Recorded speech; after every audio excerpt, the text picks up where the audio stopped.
On September 17th, we have a big time full moon. We have Stevie Calista, our go-to astrologer, with us today to break it down and get us prepared for the energy coming our way. Hi, Stevie. Hi. Maybe. Thanks for having Yay. me. There's some big energy with this upcoming full moon. Can you tell us more about that?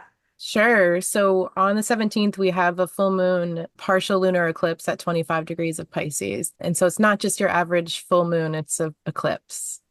So it Yes. makes it more Which, powerful. yes, let's dig into those details. What does that mean when it is also an eclipse? Is this a partial eclipse? Yes. Yeah. So So what just a little bit of the moon will be covered, and you'll actually be able to see it in the United States. It's basically when the Earth passes between the sun and moon. The Earth shadow is shadowing the moon. But anytime you have celestial bodies line up like this, it's very sacred because it's a moment of this energetic portal that we're walking through. And when we talk about eclipses, we always have to talk about shadows, which means things that weren't visible are now coming to light. So Wow. that's why eclipses feel so intense because they bring stuff up. Magnifies a moon, right? Because the moon Absolutely. is already doing that. So when you have the eclipse as part of the scenario, it just magnifies it even more intense. Absolutely. Okay, it's Yeah. helpful. Well, because a full moon, typically we're talking about releasing, right? Right. And so, what is the significance also of Pisces with this? So Pisces archetype, when you think about it, you think like deep, deep ocean waters. The water signs, I like to think about that in that way, where it's just a big, deep ocean. It's moving. There's a lot of murkiness. There's a lot of hidden little territories in the ocean. It's big. It's intense. And Pisces is the end of the zodiac. So it's where we all merge back to oneness and we lose our sense of self. So that's why if you have a lot of Pisces in your chart, you feel that sense of overwhelm often because you're feeling everything. So with Pisces, there's this beautiful moment where we get to commune with the divine again, commune with our oneness, our soul self, our higher self. And it's very compassionate and very emotional. Pisces is very emotional. So that's definitely what you can expect is a lot of watery feelings and emotions to surface. And with Pisces too, I always tell people like solitude, you need a moment to be with yourself. Wow. So, you're saying we can all expect to feel everything in some way. And what else should we be doing to prepare for this full moon? With eclipses, and especially when in Pisces, we're talking about not just us, we're talking about global healing, global surrender, global compassion. So, yes, you're all going to feel this, but this is for all of us, if that makes sense. And so, with eclipses, you don't want to put your water out. You don't want to collect the energy. You just want to surrender. This one especially, it's more about floating, surrendering, letting go. And this eclipse is a North Node eclipse, and that means that there's something new happening here. Like you said, full moons are a time of letting go. It's an illumination, right? Something comes to light so that you can end it. But then this North Node means where we're all headed. It's like our collective destiny. Wow. Wow. In terms of everything that's going on in the world right now, that feels like even a stronger message than normal. Totally. And this one specifically is even more amplified because it's conjunct Neptune, which is Pisces ruler. And if you think about Neptune in the way of feeling, he's the we are all one energy. He's very compassionate. I always think of him as this big warm hug, but he also is so energetic of into the unseen world, which is Pisces too, right? It's behind the physical, that it can feel almost confusing. Like we can feel foggy and confusing. With Neptune and Pisces, you have to be careful for escapism, distraction. This almost to me feels a little bit like an unveiling of where we've been distracted, where we've been hiding a little bit. And Neptune rules the media. And so that could definitely mean something coming out with the media Yeah. or just some information coming up. So if you are feeling overwhelmed with this, you do want to always think of laying in the grass or getting into water, just doing something to come back to center because it can feel like a lot of energy coming at us at once and we can feel a little bit off kilter. I have the chills as I you're was gonna talking. say, I'm already feeling that. And it just feels like truth, right? We've talked about this already in these last few months, and even going into September, we're in Virgo season. We'll be entering Libra shortly after this full moon. And there is just so much energy right now. Weird stuff. We have so many different players that are contributing to what's going on. And so I think to your point of overwhelm, and then having these different players come into this place on September 17th, that's a lot. And we're talking about a full moon at the end of Pisces, right? So Right. that can mean also an ending, but there's a new beginning here too. Right. Which is hope with the North Node. And that does bring hope. Yes. It does. All of the things that are happening within our lifetime. There's the personal, and then there is the collective. It is all for us and for humanity to really move forward more wholly, more authentically, all the things. But the going through it doesn't feel so great sometimes. You're right. And it's funny too, because Neptune is a transpersonal planet, meaning collective planet. And this full moon there's a sextile, which is a harmonious aspect to Uranus and Pluto, which are also outer planets that are more collective planets. So this really signifies this is greater than just you. It's very societal. Like you'll feel it personally, but yeah. I think that's why we feel it, because I think it's one thing how it affects us in our own astrology, but when we know it's also affecting the collective, it's then magnifying. Yeah, we're taping this at somewhat the beginning of September. And I know everyone I talked to, I was just mentioning the energies a little, everyone I talked to and everyone Karen and I talked to has had something pretty major go on in their life in the last few weeks. Like all different, but major to them. And that doesn't always happen. And we can speak for ourselves. We've had two completely different things in our own lives that have rocked us a bit. And so that's what it feels like collectively as we enter into this full moon and then beyond, which I know we're going to be talking about in the coming months. There's so much coming up. And too, like when you get the veil lifted over your eyes about something, anything in your life that you thought was true, it's very alarming. Yes. And then you question yourself and like everything. And so I think a lot of people are experiencing this right now. They're waking up to different sets of truths in their own life, whether that's personal or collective. And this really signifies a moment of, I hope anyway, that we can all come together and use that Piscean compassion. Because if you think about Pisces, it's one that heals and it's the one that will save the children and save the animals. And it's just so heart-centered in such a beautiful, divine way. And so there's this energy here that's available to us. And the opposite side, like you said, we're in Virgo season, right? That's the opposite sign of Pisces. So the sun is in Virgo. So we're balancing energy and the physical, because Virgo's, what are we going to do about it? How are we going to make it better? How is it be more efficient? How do we serve, essentially?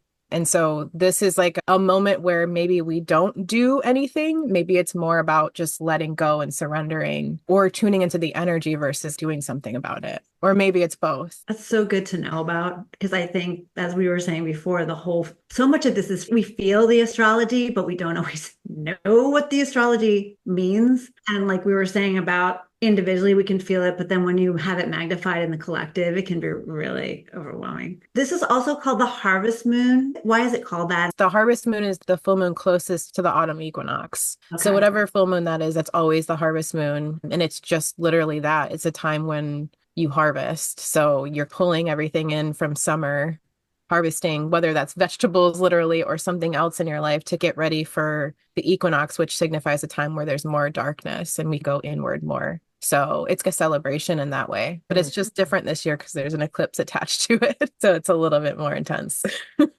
Should we be looking at anything that we've been doing over the summer as planning, or even into the spring as planting the seeds for this harvest moon? Is there anything significant we should be looking at in terms of all the labors that we may have been investing up until this point, and what could that mean going forward into the fall? Yeah, great question. I think that it's also tied to the spring equinox because we're so close to this autumn equinox. So it's the seeds that you planted during that period of time come into harvest. And it's illuminated with a full moon. This one is, like I said, it's a little bit different because there's an eclipse and it's conjunct Neptune. So it's almost like you got to just let go to see it or tune into your energy body, spend some time alone listening. That's really where the downloads are going to come in. Yeah. And if you feel called, listen, write it down, type it up, talk into your phone, whatever you need to do to really savor those messages that come through during this time. Yeah. I think it's really important. And whatever those messages are, based on what we're talking about, is it good to maybe just sit with those and not action any further at that point? That's what I want to be clear, because a lot, I'm sure, has happened for people over the course of the last few months. And so we might be tempted, even in those insights, to go out and— That's a good point. Yeah. And when you think about Virgo season, and I don't know if you guys are feeling this, but my to-do list is like I I'm sometimes sure. can't even look at it. No. It's Yeah. so cool though. It's for me, I always think about, oh, I have more capacity right now. I have more power to take on more. And that's not the case always. Astrology really teaches us there's a season for everything. So when we get to the full moon, especially at the end of Virgo season, it's going to be like this illumination of what has transpired. And it's a moment of just rest for a second. Because Libra season offers us something totally different. That's right. That's really cool. If you are a Pisces, are you going to feel this more? Are there certain signs of the zodiac that will feel this more than others, even though this is a very collective energy? Yeah, if you have placements at the end of Pisces, so this was 25 degrees, you will definitely feel it. Or Virgo, that's the opposition, or Gemini and Sagittarius. Those are the square aspects to it. So those are mutable signs. So if you have placements at the end of any of those four signs, you're definitely going to feel it for sure. But I think this is a very energetic, vibrational energy too. So it will affect you more personally if you have that. I'm gonna be checking that. And is there anything, like you said, this is one of those full moons where you wouldn't suggest putting the water out and or your crystals or anything to get supercharged? Is there anything else that we should be avoiding during this time? That's a good question. I would say you do want to be careful with Pisces can sometimes get really into escaping. So through massive drug use or whatever. So you want to just watch out for trying to escape, because if you stay present with this and listen, like the veil is thinner here. So you could get really a lot of information come in spiritually from your higher self. So just be mindful of that energy. Not that it's wrong or bad or anything, but that might be something to consider. Yeah, eclipses were definitely revered ancient civilizations. They meant ends of rulerships and really big things that were shoved through, right? We don't really have a lot of choice with eclipses because things are shadowed. So it's things come to light that maybe you weren't expecting. But with Pisces, surrender and let go. That's the main thing here. Float. What about change of job or buying new homes, starting anything new? Let's say you're getting ready to start something new. Is there any watch outs there? Not necessarily. It more is like the things that you've been working towards the last 3 or 4 weeks within Virgo season. There's something about it that is going to come to light. So even though it's an eclipse, something will be illuminated about it. And it might just be that you have to feel a feeling or let an emotion that's been shadowed come up and just surrender into it. Or it could be something else entirely, because Pisces is also very creative. So you could have a lot of ideas right now. In your Neptune is the imagination. So that's another way to lean in, listening to music, dancing, letting it channel. Because you're honestly, we'll be channeling something greater than ourselves during this time. So we could be very creative during this period. Cool. It's interesting to me. I was looking at my calendar because I kept getting requests for September 17th. Without realizing it was the full moon, both personally and professionally, and then everything around it, really starting on September 14th to the 18th in my life. I was like, what is going on? And then I realized it was the full moon. And I'm like, how does this tie together? I'm not sure.